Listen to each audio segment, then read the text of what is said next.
We got ripped out of our world on a school trip, dropped into somebody else's war, and told to become heroes. My girlfriend left me the second my power looked weak. My best friend helped cripple me before they tossed me into a monster pit to die. What none of them understood was that the trash ability they laughed at was the one thing in that whole cursed world that could turn me into a nightmare. My name's Zeke Mercer, and before the world cracked open, I was just an honor roll kid on a bus full of classmates who thought life was still normal. We were halfway across a suspension bridge on some stupid field trip when the sky went blood red and something huge blotted out the sun. I don't mean a storm. I mean a living thing, too big to make sense, drifting over the bridge like God had sent down a parasite the size of a building. The bus jerked hard. Windows blew inward. Somebody screamed. Then everything vanished. When I came to, I was lying in white stone ruins under a sky that looked too sharp, too bright, too fake. My whole class was scattered around me, crying, throwing up, shouting names. Then a woman appeared in the middle of us like she'd been rendered into existence. Tall, blonde, beautiful in the coldest way possible. She said her name was Seraphine Vale, High Arbiter of the Chosen Order. Said the world we'd landed in was being overrun by anomalies. Said humanity here was losing. Said we'd been summoned as champions to kill the thing behind it all. Help save this world, maybe we'd earn the right to go home. Fail, and we'd die here with everybody else. One idiot from my class started mouthing off about lawyers and his dad. Seraphine lifted one finger and burned him to ash where he stood. Then she smiled and told the rest of us to line up for awakening. That was when I understood this wasn't a fantasy adventure. It was a hostage situation with magic. Their awakening ritual wasn't some glowing crystal bullshit. It was a black iron mask with a face carved into it, hanging from chains over an altar. One by one, it dropped onto each student's head and spat out their talent. People started pulling decent ranks. C-tier earth armor, B-tier regeneration, A-tier gravity pull. Then the real monsters started appearing. My girlfriend, Emma, got A-rank Ember Veil, which let her absorb fire and redirect it. She nearly cried from happiness. My best friend, Caleb Hart, got S-rank Bloodforge. That power was disgusting. It hardened his blood into weapons, boosted his speed, and let him fight like his veins were full of sharpened metal. The whole chamber lit up red when he awakened it. The priests started bowing. Seraphine actually looked impressed. And Caleb? He looked at me like he was already standing on a different floor than the rest of us. That stung more than I expected. We'd been boys since middle school. I'd pulled him out of one bad situation after another growing up. And the second that power touched him, I could feel him sliding away from me. Then it was my turn. I stepped up, heart pounding, still stupid enough to think maybe I'd get something good too. The iron mask dropped over my face. For a second, nothing happened. Then the thing laughed. Not metaphorically. It actually laughed. The voice boomed through the chamber and announced that I'd awakened the lowest ranked trash talent it had seen in decades. Null mouth. Everybody burst out laughing. Seraphine didn't even hide her disgust. She said my gift was so worthless I should have died on the bus and saved everyone the inconvenience. I asked what the hell Nullmouth even did. The mask said, unknown, unstable, improperly classified, worthless in practical combat. That was it. No big explanation. No cool effect. Just a weird name and a room full of people looking at me like I'd shat myself in church. Emma took one look at me, one look at Caleb glowing like a red war god, and I watched every last bit of warmth leave her face. The break happened fast after that. Emma didn't even try to ease into it. She just drifted toward Caleb like gravity had changed. 1 minute she was clutching my arm, the next she was tucked against his side like she'd already updated her future. I begged Caleb to say something.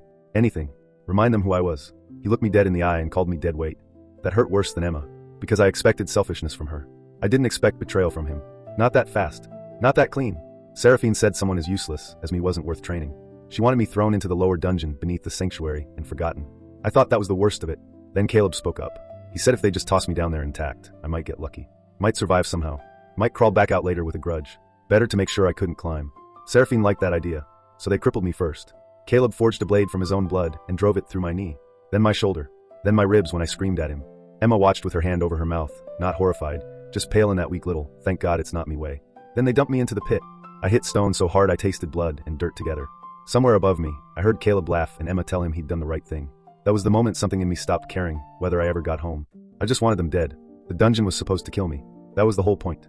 It was a feeding trench beneath the sanctuary, crammed with half-starved beasts, old bones, and the kind of black damp that gets into your lungs and makes you wonder if the darkness itself is alive. Every monster in that place should have been able to tear me apart.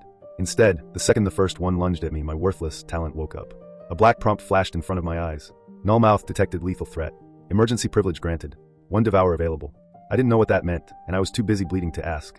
So when the wolf thing jumped at me, I just reached out with every ounce of blind hatred in my body and screamed for it to die.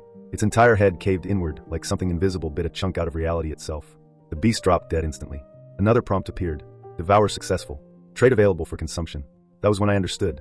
Nullmouth didn't have a flashy combat trick because it wasn't a normal skill. It ate other skills. Not copied. Not borrowed. Ate. I put my hand on the dead creature and something cold rushed through my chest. My shattered knee snapped straight. My shoulder locked back into place. New strength flooded my limbs like my body had just been reminded it wasn't done yet. First devoured trait, Dread Pulse. It projected raw predator fear. Freeze weaker targets. Break their rhythm. Crack their nerves. A useless trash talent, my ass. That dungeon wasn't a grave anymore. It was a buffet. I spent months down there becoming something mean. Not heroic. Not noble. Mean. Every beast I killed gave me something. Claws. Armor. Night vision. Venom resistance. Enhanced hearing. Bone density. Burst speed. Paralysis shriek. Acid spit. Shadow hide. The dungeon kept trying to kill me, and every failed attempt just turned me into a worse problem. Nullmouth evolved too. The more I devoured, the more I understood it. It didn't just consume traits. It adapted them. Refined them. Stacked them. Sometimes combined them into nastier versions. Some creatures had garbage gifts. Some had gold. I learned to hunt smart. Learned to bait. Learned to conserve strength. Learned how to survive without trusting a single living thing. Then I found Mara. She was webbed up in a nest chamber 3 levels below where most prisoners died. Not a classmate. Native to that world. Pale, filthy, mean-eyed, and still somehow dangerous looking even tied up like spider food. She laughed when she saw me trying to cut her free with a chipped bone shard. "You're level trash," she said. "How are you still alive?" I laughed right back at her. "Spite," I said, "and a really bad attitude." Mara had been thrown down there for stealing relics from the Chosen Order. Turns out Seraphine's holy little warrior factory had a side business. Lie to outsiders, harvest strong awakeners, toss the failures into the pit, and use the survivors as weapons until they broke. Mara taught me the things nobody had bothered to tell the heroes. The anomalies weren't random. Seraphine's people were hiding the truth. And the dungeon beneath us was less prison than grinder. They were feeding it people, letting monsters mutate, then harvesting whatever lived long enough to become useful.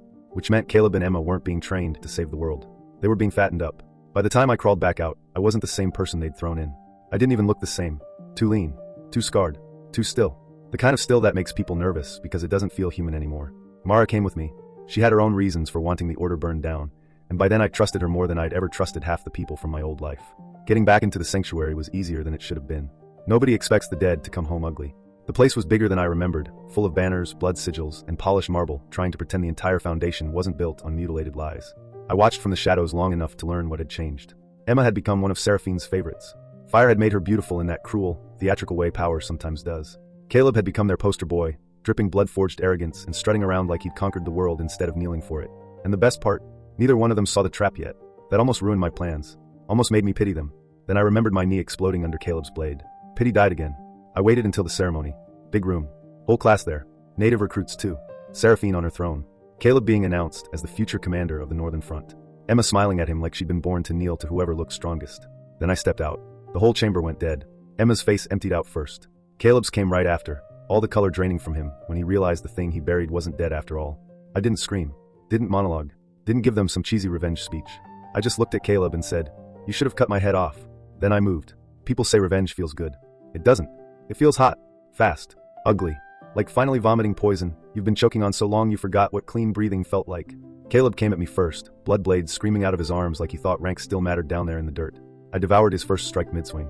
Just bit straight through the structure of it with null mouth and left him staring at his own power unraveling in the air. Then I hit him with dread pulse. His body froze for half a heartbeat. That was all I needed.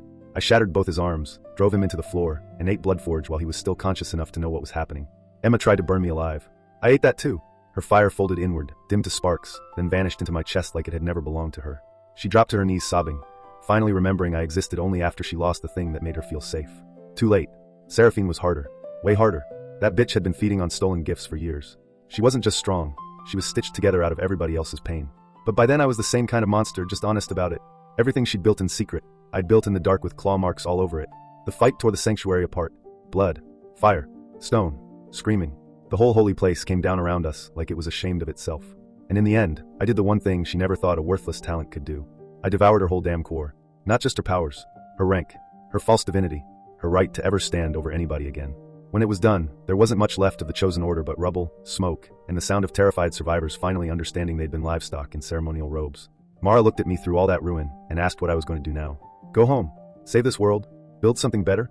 I looked at Caleb gasping in the dust, Emma curled around herself crying, Seraphine's throne split in half, and the class that watched me get thrown away now too scared to say my name. Then I laughed. No, I said. First I make sure nobody ever builds this shit again. Moral. The world loves calling you useless right before it tries to use you up. And the people who throw you in the pit always think the dark will finish the job for them. Sometimes it does. Sometimes it sends something worse back up hungry. Thanks for listening on Hidden Thread Teller.